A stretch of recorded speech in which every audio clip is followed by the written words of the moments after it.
Strange, yet true stories, tales from the light side, the dark side, and the other side. I'm Steve White. Glitches in reality. Have you ever had an instance in your life where something completely freaky and unexplainable happened? Here are 5 stories in which the people involved are still scratching their heads as how what happened to them actually happened. 1. How did he move that fast? Back in 2003, while stationed in Portsmouth, Virginia, I was going through a divorce and as such had moved back into the barracks. Reeling from the stress of the divorce, I had trouble sleeping and would go for a run at all hours. One morning, around 4 a.m., I took off for a quick run. Portsmouth has some pretty dodgy areas, and my run took me straight through one of them. As I got to the top of a bridge, I saw someone standing on the other side of the road. It was odd, but not completely unheard of, that I would see a non-runner standing somewhere other than a bus stop. But even though it wasn't unheard of, I still took notice of him. Have you ever been in a situation where you are just hyper-aware of what somebody is wearing?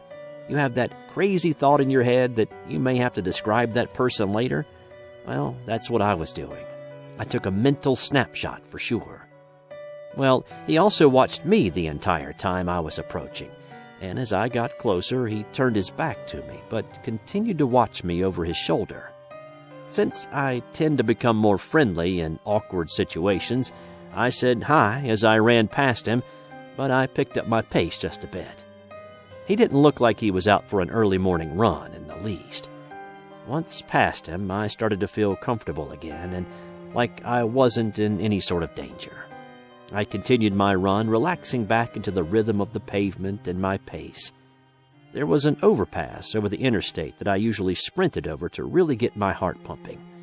On the other side, as I slowed back down a little, I saw the same guy I had seen earlier standing on the side of the road. This was a straight line from when I had passed before. I hadn't turned back around or started my run back to the base. No cars had passed me, and there was no way he could have gotten from where we first met to here in that amount of time without him driving past me.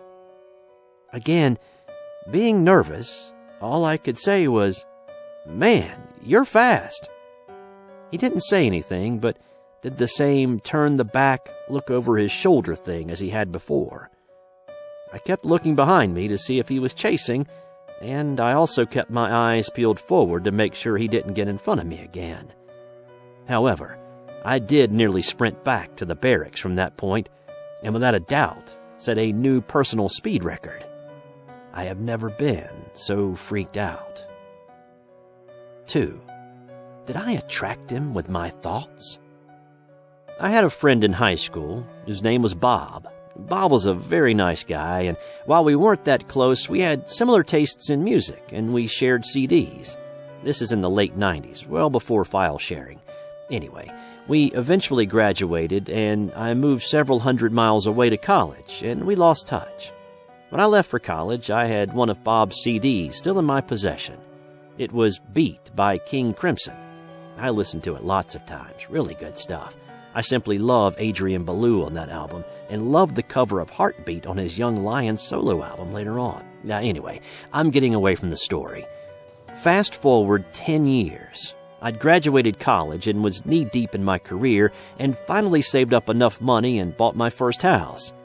In the new house, unpacking, I see the CD in a box. Hadn't noticed it in many years and thought, gee, I really should track down Bob and return this. A moment later, the doorbell rings.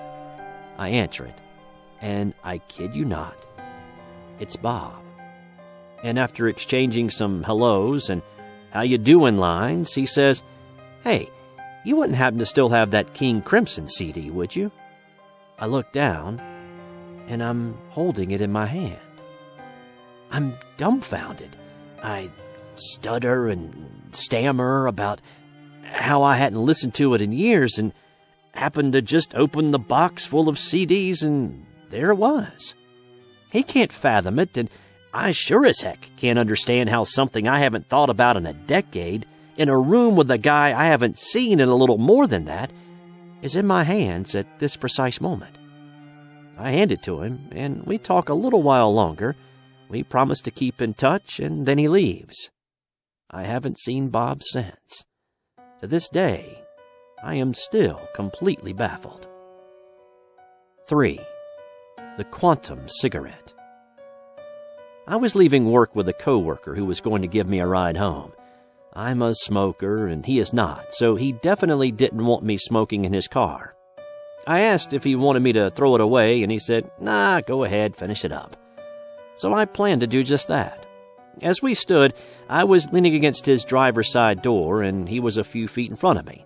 We were having a conversation about work stuff, and while that was happening, I was puffing away on my cigarette. I kept getting this feeling that I should just throw my cigarette to the ground so we could just get going. Basically, he's giving me a ride home, and I'm inconveniencing him by smoking. So each puff I took made me think of it a little stronger. One of the drags, I had a complete vision of just throwing the cigarette to the ground, but I instead held on to it and dropped my arm after the puff. He said, "Okay, let's go," thinking that I had dropped the cigarette and was finished.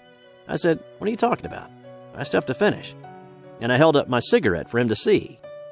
His eyes got very wide, and he shakily pointed to the ground and asked, "What's that then?" I looked at the ground, and sure enough, there was a cigarette, still lit, laying on the ground. I exclaimed, "You gotta be kidding me." And then I took my own cigarette from my hand and placed it next to the cigarette on the ground. It was an identical length and an identical cherry. He said, "I watched you throw that one to the ground." We both puzzled over it for a while, and eventually we didn't discuss it any longer. The thing is, if anyone were to be smoking and throw their butt, it probably wouldn't be half finished. Also, it probably wouldn't have been so close to the driver's side door and instead in the middle of the parking lot or something. Furthermore, we were there for many minutes, and it should have either burned out by then or at least had an inconsistent ash line.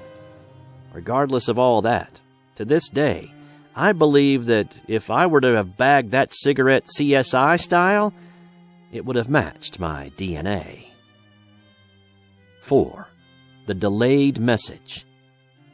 In August 1968, I was standing in the front room of my house in South Jersey, looking out the window when I heard a voice saying, "Hey, Jim! Hey, Jim!" I couldn't tell if it was male or female. My name is Jim, and so I thought somebody was trying to get my attention. I went outside on this dreary day to see who it was, and I saw nothing. The room, though, had a strong smell of flowers. That night, I mentioned it to my wife, and she told me she experienced the same thing the day before, the smell of the flowers and all. About a month later, I did some painting for a guy who hired me, and he told me he would drop off a check later that night.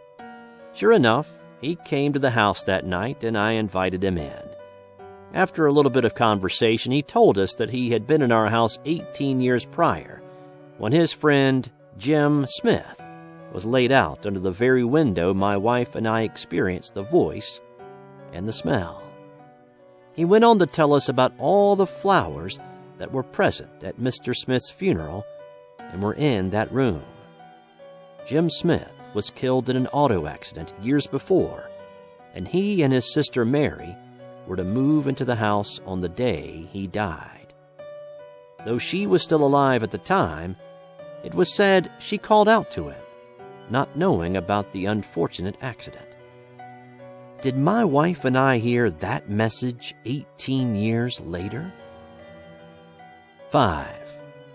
But it's a girl. A few years back, my cousin got married. It didn't take long before he made the announcement that his wife was pregnant. I was excited for them as they're a great couple. They'd be great parents, and there'd be another family member on the way. My family isn't that big, so it's something special for us when someone expects a baby. The baby arrived right around the due date, and we're all excited for the new addition. Now, here's where it gets weird. My mother was on the phone with my cousin, who told her his wife had a girl.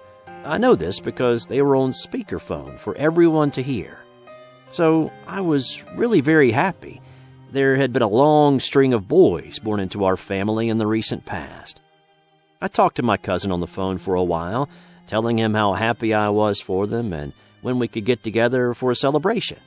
We were setting up a date that everyone could agree on, and even talked about the type of decoration they were going to buy for the party. His wife was on the phone with me later and told me she saw a pair of Minnie Mouse pajamas that she really wanted to order from the Disney store. After the conversation, I went online to figure out how I could order them so that they would arrive fast enough for the celebration. I wanted to surprise them with it as a present.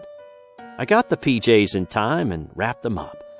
So the day of the party arrived, and we're in the car on the way to my cousin's house. I was sitting in the car with my grandparents and my mom, and I had the present sitting on my lap. I told everybody how excited I was to see the girl for the first time, and that I had gotten the Minnie Mouse pajamas. To my absolute shock, they stared at me extremely confused. My grandpa said something along the lines of, "But it's a baby boy."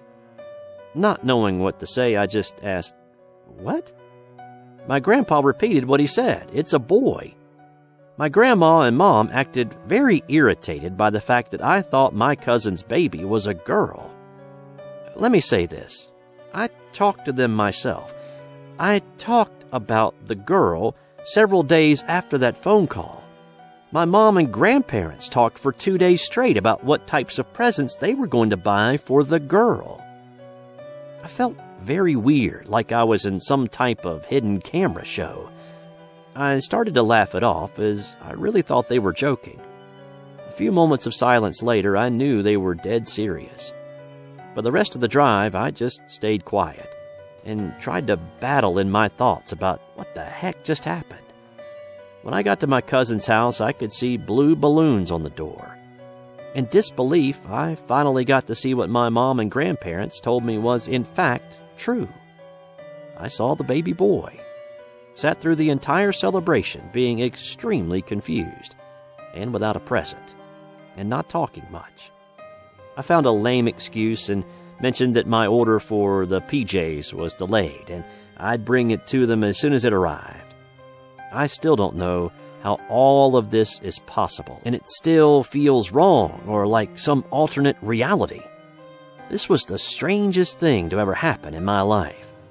I've gone back and tried to remember the conversations after the birth, and I still remember everybody talking about the little girl. This has been another series of strange but true stories. Let us know what you thought in the comments below, and subscribe to hear more true tales of the strange, weird, and creepy. Thanks to those who have commented and subscribed. It is greatly appreciated. I'm Steve White. Until next time.